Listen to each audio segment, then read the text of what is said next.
안녕하세요. 반갑습니다. 자, 오늘은요. 천리역정 두 번째. 네.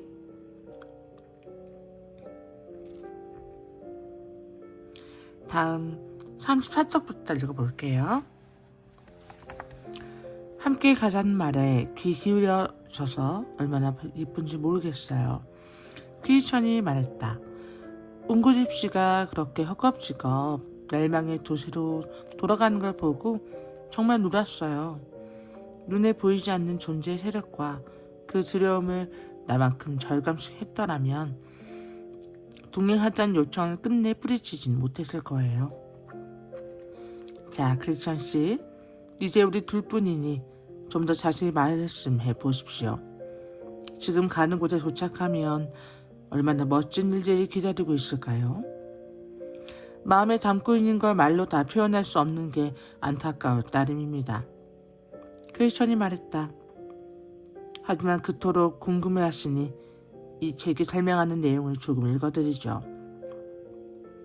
그럼 선생은 그 책에 적힌 말이 다 사실이라고 믿는 겁니까? 투말하면 잔소리죠. 거짓말할 줄 모르는 분이 들려주신 말씀이거든요. 그렇다면 이야기해보세요. 무슨 일들이 우리를 기다리고 있는지 말씀해주세요. 영원한 나라에 머물며 변함없는 생명을 누리게 됩니다. 거기서 죽음을 맛보지 않고 한없이 살게 되는 거죠. 크리스천이 조곤조곤 가르쳐 주었다. 그래서요. 그 밖에는 또 뭐가 있죠? 유순아는 거듭 재촉했다. 영광의 면류관을 받고 해처럼 환하게 빛나는 옷을 입게 됩니다. 와, 멋지군요. 그 다음은요? 으부짖을 일도 없고 괴로워할 것도 없습니다. 그곳의 주인이신 분이 우리 눈에서 모든 눈물을 닦아줄 것이기 때문입니다. 수답과 그룹 그리고 바라보기만 해도 눈부신 이들과 더불어 지낼 겁니다. 앞서서 그날 들어갈 수많은 이들과 만나게 될 테고요. 다른 이들의 마음을 상하게 하는 일은 찾아볼 수 없고 다들 사랑에 넘치며 거룩하기 이를 데 없습니다. 넘없이 하나님의 보살핌을 받을 뿐만 아니라 한없이 용납해 주시는 주님의 임재 앞에 나아갈 수 있습니다. 한마디로 거기에 가면 금 면류관을 쓴 장로들을 만납니다.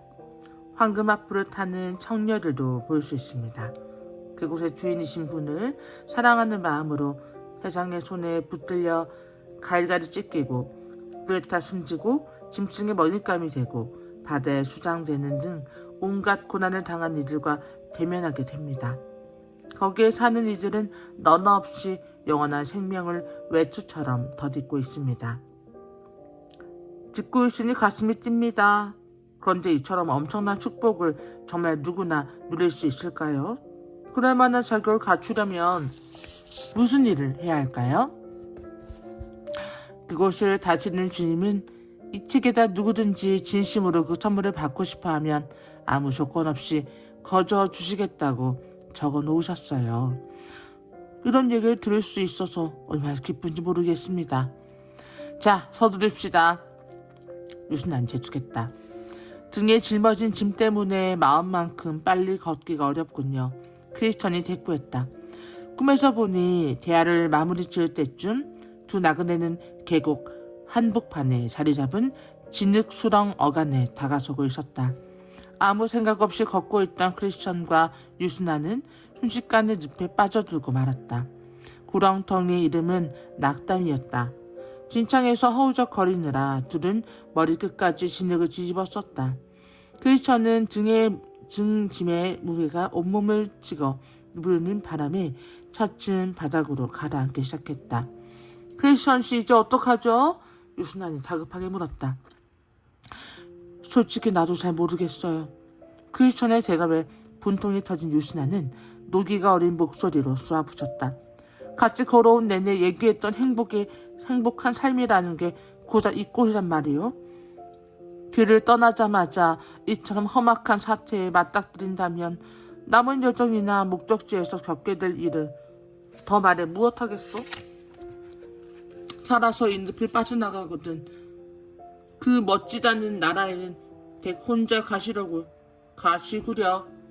난 이쯤에서 관두겠어.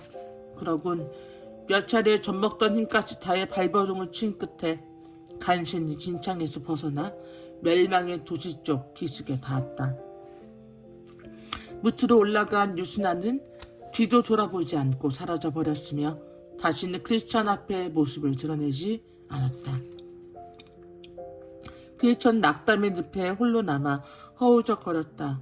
견딜 수 없을 만큼 힘들었지만 어떻게 해서든 멸망의 도시 반대편 좁은 문 가까운 쪽에 닿으려고 안간힘을 썼다.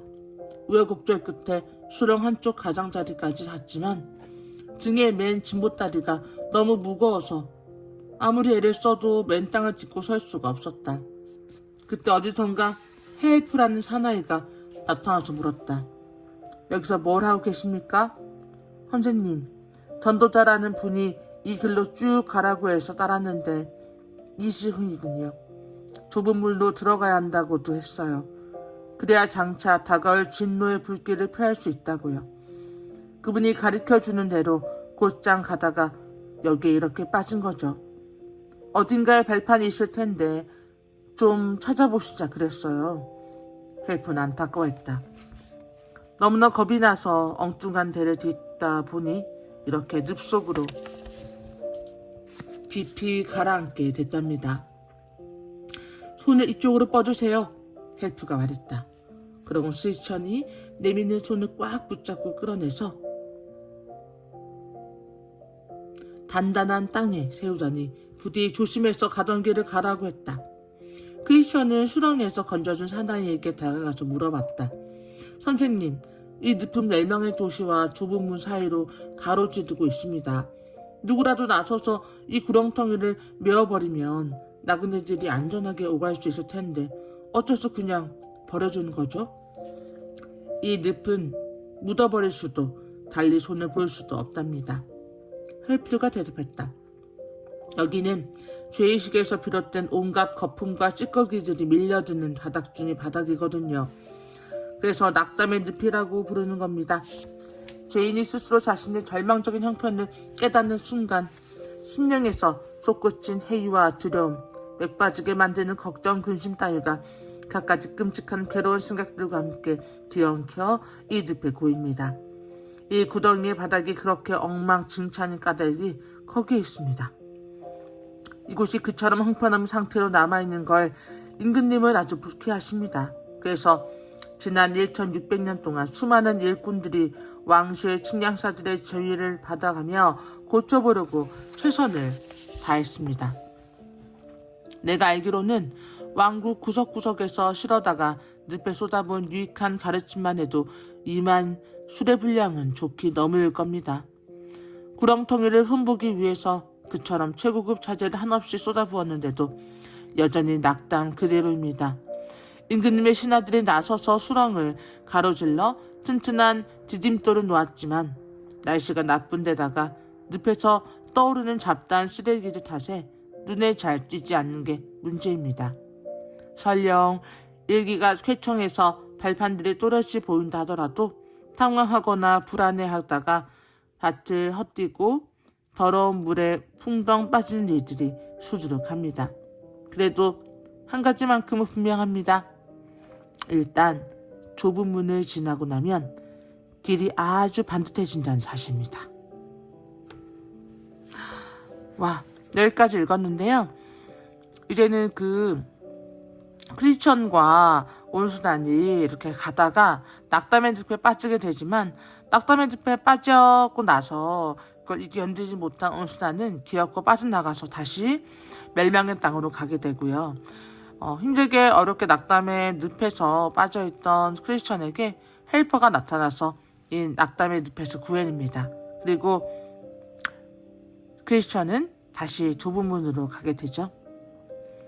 자, 여기서 낙담의 늪이 어떤 곳인지를 설명해주고 있는데요. 우리가 살면서 이제 믿음으로 나아가고자 했을 때에도 우리 안에 있는 여러 가지 죄악과 힘듦과 고통들이 아직 남아있어서 그런 것들이 계속 발견되고 솟아오르다 보니 그런 것들이 다시 좁은 문으로 가고자 하는 나의 발목을 잡게 되는 것 같습니다. 그럼에도 불구하고 좁은 문으로 여행을 떠납니다. 왜요? 영원한 생명을 찾아서죠. 영원한 생명은 얻었기 때문입니다. 더 이상 멸망의 늪에 갈 필요가 없어요. 자, 이제 크리스천이 좁은 문이 있는 곳으로 아주 반듯하게 그 길을 따라 갑니다. 기대됩니다. 다음 장도 기대해주세요. 철로역정 함께 읽기. 안녕.